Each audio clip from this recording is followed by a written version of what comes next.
title. I'm just going to say Eric on Kaluzza. Hold on. Okay. Stand by. All right. Looks like we are now live on YouTube, Eric. It's great to see you. Great to So, see you also, Susan. I like the color of that, whatever it is that you've got around you, my scarf. your scarf. Thank you. Um, Eric, today I was wondering if you could tell me something about Kaluzza. I feel like I know a little about Einstein, a little about Newton, a little about Eddington. I feel like I know a little about these gentlemen. And I thought the other day, and I could have just looked it up, but I wanted your take on Kaluzza and his life and Well, journey, I guess. you would have trouble looking it up because he is not a household name, and the problem is he should be. Okay. He is perhaps the most badly treated person in all of cosmology because Kaluzza basically provided the first step in the solution of the riddle of what makes the whole universe work. Now, let me back off for a minute. Who was Kaluzza to begin with?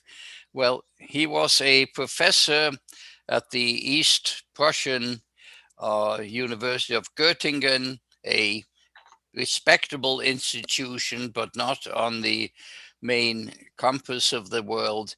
And he was known for one thing and only one thing. I imagine he was quite a competent professor. He was an interesting character, but he basically wrote an extension to the theory of relativity. And he has never gotten the accolades that he deserves for doing that. And he is the person who perhaps, as good as any other person, personifies this whole argument about dimensionality and why are there these dimensions beyond the three that we know. So Kaluzza basically decided, for whatever reason, and he may have understood the question of dimensionality or not, because believe it or not, there isn't a single biography of Kaluzza that's been written. At least I can't find one if there is, and I have looked. And he basically one day mailed a letter to Albert Einstein. And in that letter, he basically said, now, what would happen if we took the four-dimensional space that you have considered and make it 5 dimensions? What would happen? And he answered the question. Now, he answered it incorrectly, but that doesn't matter. He answered the question. And the problem is, and this is the problem, that he didn't word it that way because Einstein made one colossal mistake: continuity. I even call that the curse of continuity. He believed that the universe, against all common sense, even, that the universe was continuous if you looked at it on a large enough scale. And I'll talk about what a large enough scale means later. And the problem is the universe ain't continuous at any scale. And that's very simple statement is a paradigm shift. And if you accept that statement, believe it or not, everything follows. I have likened our knowledge of the cosmos as being a jigsaw puzzle, which has many subsets of pieces, but the subsets will never fit together. And in part, they won't fit together because each one subset is four-dimensional and the other is six-dimensional, and never the twain shall meet, as some uh, writer once said. Uh, Now, Kaluzza basically found a halfway point between the four-dimensional and the six-dimensional and paves the way for us to reconcile the two. And he basically put this idea in a letter, an unsolicited letter that he sent to one Albert Einstein. It came by mail. And Einstein had been worrying for years about how to unify things. Now he didn't understand unifying means unifying on dimensions, but he needed to unify the idea. There was there was a propagation of light, and there was also an electromagnetic wave. Now, surely the two must meet. And of course they do, but not exactly the way either of these gentlemen figured it out. But he had basically gotten Einstein and took his four-dimensional view of the universe and said, let's pretend it's a fifth. There are five dimensions to the universe. Now, of course, there aren't, but that doesn't matter. But if there were five dimensions to the universe, there would, in fact, be a reconciliation between electromagnetism and gravity, which is what Kaluzza was looking for. Now, he really wasn't looking for that. He was looking for something else, but that's what it came about. But what he discovered is that if the universe is granular and not continuous, and you add a fifth dimension to what Einstein believed was a four-dimensional universe, and what Einstein believed could be granular or continuous. As far as gravity is concerned, it makes no difference. He would have gotten exactly the right answer had he had taken it to be continuous. Uh, Granular, excuse me, but by approximating a granular structure with a continuous structure at the scale where gravity works, it makes absolutely no difference. So he got the right answer. He used the mathematics of continuity, all this hunky dory. But if you try to extend the dimensionality, you can't do it because it isn't a four-dimensional space, it is four-dimensional particles. Now, once you accept that it is four-dimensional particles, or acts like it was four-dimensional particles, you can add a fifth dimension, and that is what Kaluzza said in his paper. Let's pretend that we can make a fifth dimension, which is very, very small, and we add it, lo and behold, the equation that Einstein developed that gave the correct answer to how space contracts, and this is unquestionably correct, also has a term that looks like the Maxwell-Faraday equation for the propagation of electromagnetic energy through space. Another continuous thing that doesn't exist because there's nothing that can propagate through space. There's nothing continuous that can go into space. Okay, but that's another thing. But whether it is a wave that propagates through space or something which is electromagnetic bursts, it looks the same way. Okay, you're nodding. Yeah, okay. Okay, They look the same. it looks the same Whichever way way. you look at it. And the thing is that if you do that, you are halfway between reconciling four dimensions of relativity with six dimensions of string theory. And he said that there's a fifth dimension. Now, in a granular universe, it is very obvious what this fifth dimension is. It is you take the four-dimensional structure of Einstein, add a fifth dimension to it.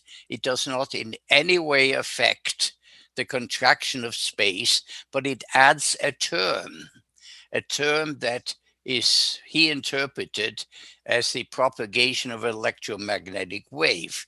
Now, it was wrong. It isn't what it means, but the term is there. The term is actually not the propagation of a wave, but it is in fact the release of vibrational energy from the cosmic nodes in the form of when they're propelling a particle.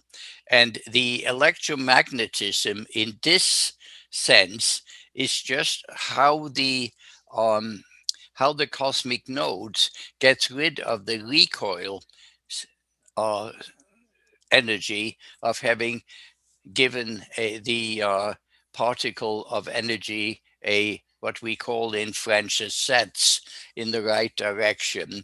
Now, The sets where a sets, yeah, when you it, hit the TV on the side yeah, yeah, to get it working again back in the 60s. yeah, yeah. You Cassettes. gave it a sets. That fixes anything. Um, Did you say it's French well, it's okay. or is it Yiddish? Yiddish, French, whatever. Uh, I like that. okay. But and that came to Einstein in the mail. Now Einstein didn't know what the hell to make of it, but Huh, he did agree to have it published. And so he helped him, and somebody great. by the name of Oscar Klein tried to figure out how that could integrate into a four-dimensional continuous structure of the universe, and of course it can't. Uh, But if you assume the universe is discrete, it integrates perfectly.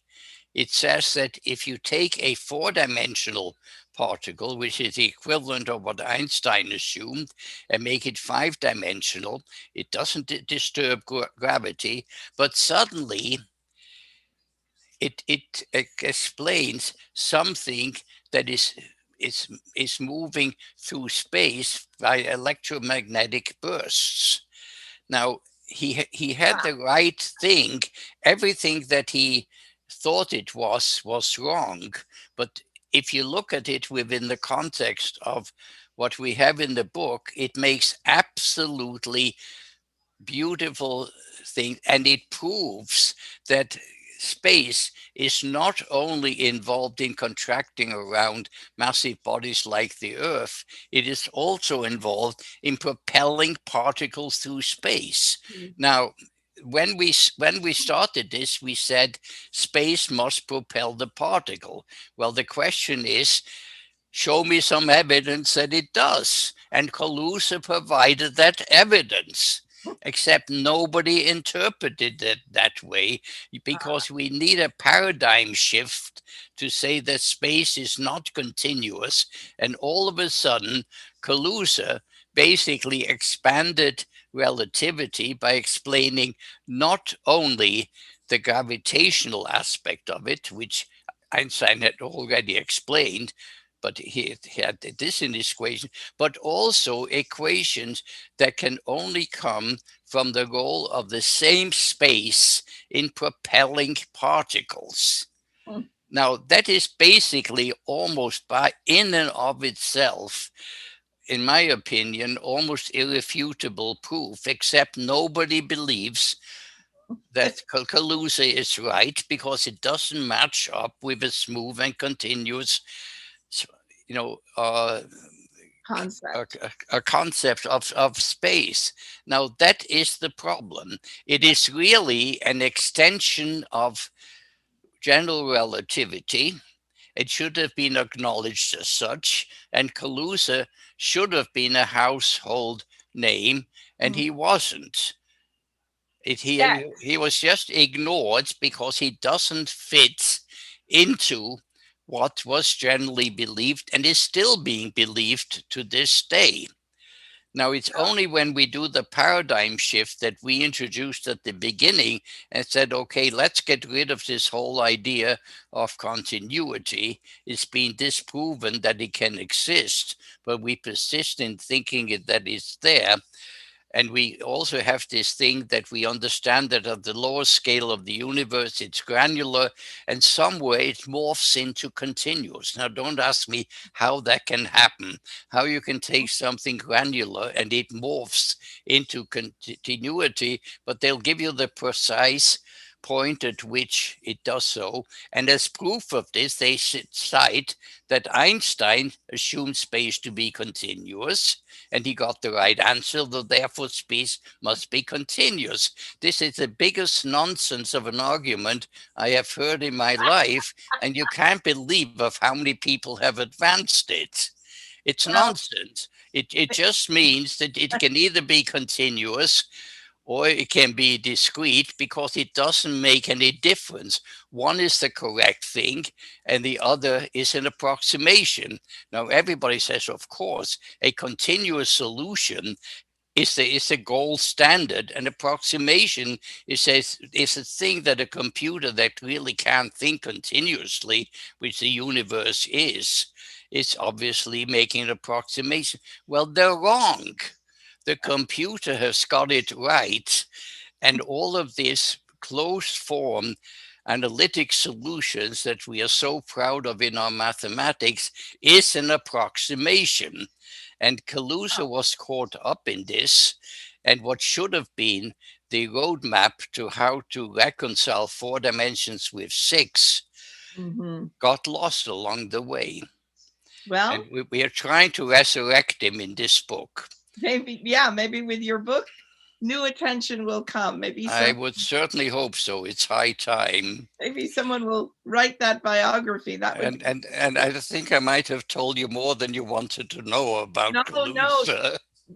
You've given me a lot to chew on as usual, which is what we like. So Okay, let's keep we'll chewing.